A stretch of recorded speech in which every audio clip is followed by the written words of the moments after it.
Hello friends, welcome to my channel সাঁতাস ঘরকন্যায় সবাইকে স্বাগতম। নতুন একটা ব্লগ নিয়ে আসলাম। এখন ঘড়িতে বাজে 8:20। তাড়াতাড়িতেই উঠে পড়েছি, ব্রাশ করে নিলাম, মুখ ধুয়ে নিলাম আর ঘরের ঝাড়টা দিয়ে নিয়েছি। আর এই যে এখন যাব নাস্তা বানাতে। চা বানাবো, পাউরুটি আছে, চা দিয়ে পাউরুটি দিয়ে খাবো। ঠিক আছে, সারাটা দিন আমার সাথেই থাকুন। আর এই যে আমার বড় মেয়ে আরাধ্যা। আরাধ্যা কি করছো? ও স্কুলের জন্য রেডি হচ্ছে। ঘুম থেকে ওঠার পর আসলে একটু আলসেমি কাজ করে, তাই ও একটু আস্তে আস্তেই মানে ড্রেসগুলো পরতে থাকে, আর এগুলো করতে গিয়েই দেরি হয়ে যায়। তাড়াতাড়ি নাও মা, তাড়াতাড়ি পরে নাও, ড্রেস তাড়াতাড়ি পরে নাও। আর আজকে বাইরের ওয়েদারটা একটু দেখাই। আমার ব্যালকনি থেকে বাইরের ভিউটা খুবই খুবই সুন্দর, আমার খুবই ভালো লাগে। এই যে দেখুন, একদম এত বিশাল বিশাল গাছ, মানে পুরো নেচারটা খুবই খুবই সুন্দর লাগে। আর আকাশটা দেখুন কি ভালো লাগছে, পাখিদের কিচিরমিচির, মনটা যেন আনন্দে ভরে যায়। এই যে সকালে নাস্তা করছি পাউরুটি আর জেলি দিয়ে। আলদা তুমি কি দিয়ে করছো? তোমার ভালো লাগে?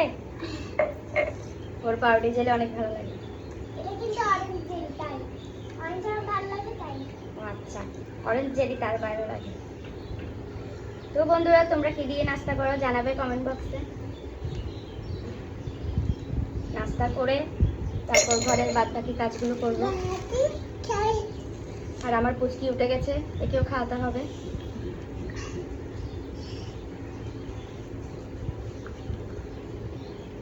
সকালের এই নাস্তা আর 1 কাপ চা, সারাদিনের এনার্জি, এটা না খেলে আসলে হয় না।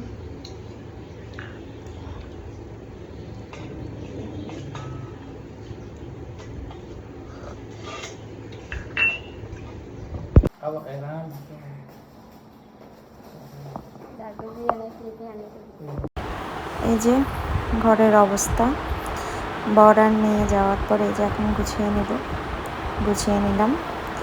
আসলে যতই গুছগাছ করে রাখি না কেন, একটু পরে আবার এলোমেলো হবে। কিন্তু ওই যে চোখের সৌন্দর্য, মনের শান্তি, চোখে এসব দেখলেই ভালো লাগে। যতই এলোমেলো হোক না কেন, তাড়াতাড়ি ঝটপট করে নিলাম। তো বন্ধুরা, ঘরের সব কাজ সেরে দিলাম, সবটা ঘর গুছিয়ে নিয়েছি।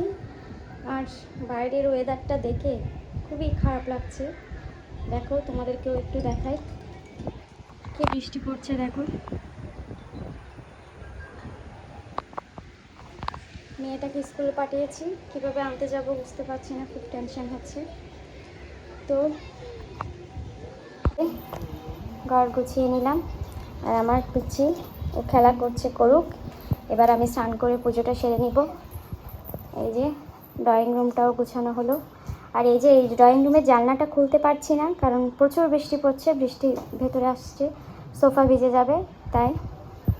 আর এই যে আমার আরেকটা বেডরুম, এখানে আমার পুজোর আসন ঘর আছে, আর এটাও গুছিয়ে নিলাম। আর এই যে খেলনা দেখো, আমার 2 মেয়ের কত খেলনা চারিদিকে ছড়ানো। জানলা খুলতে পারছি না, আবারও বলছি, জানলা বৃষ্টি আসছে তাই।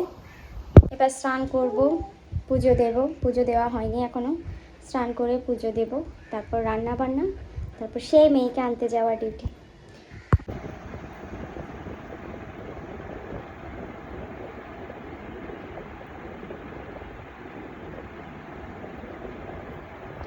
পুজো শেষ করে ফেললাম, তোমাদেরকে একটু দেখাই আমার পুজো ঘরটা। এই যে দেখো,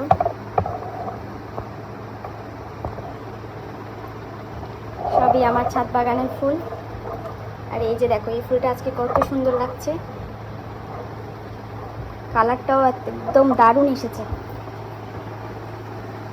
তো বন্ধুরা, পুজো শেষ করতে করতে দেখো 11:15 বেজে গেল। আধা ঘন্টা সময় আছে, এই আধা ঘন্টা সময়ের মধ্যে আমার রান্না বান্না সব কমপ্লিট করে মেয়েকে আনতে যেতে হবে। তো আমার সাথেই থাকো।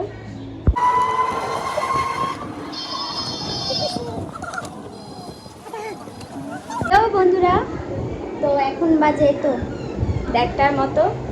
2 মেয়েকে খাইয়ে এবারে আমি খেতে বসছি। আজকে কি রান্না করেছি তোমাদেরকে একটু দেখাই, তোমাদের সাথে একটু শেয়ার করি। যে দেখো, সাদা ভাত নিয়ে নিলাম, পটল ভাজি আমার খুবই প্রিয়। আর এখানে এটা সামুদ্রিক মাছ ভুনা করেছি, সাথে কালকে রাতের একটু তরকারি ছিল, এটা কচু দিয়ে চিংড়ি মাছ দিয়ে রান্না করেছি।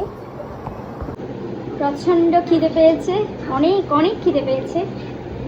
আসলে সকালে নাস্তা করার পর এত কাজ করি, এত তাড়াহুড়াতে থাকি, মানে 1:30 বাজলেই খুব খিদে পেয়ে যায়, আর থাকতে পারি না। তাই তো খাবার নিয়ে বসে পড়লাম। পটল ভাজি আমার খুবই ভালো লাগে, মানে আমার খুবই, এমনিতে শুধু পটল ভাজি দিয়ে মনে হয় আমি ভাত খেয়ে ফেলতে পারবো, এমন ভালো লাগে।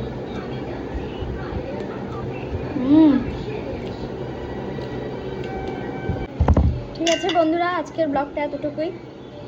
ভাত খেতে খেতে আজকের ব্লগটা শেষ করছি। দেখা হবে আগামীকাল অন্য একটা ব্লগে। আমার ব্লগ, আমার কন্টেন্ট তোমাদের যদি ভালো লেগে থাকে অবশ্যই লাইক কমেন্ট করবে এবং সাবস্ক্রাইব করে পাশে থাকবে এবং আমাকে সাপোর্ট করবে, কারণ তোমাদের সাপোর্ট ছাড়া আমি আসলে দূর যেতে পারবো না।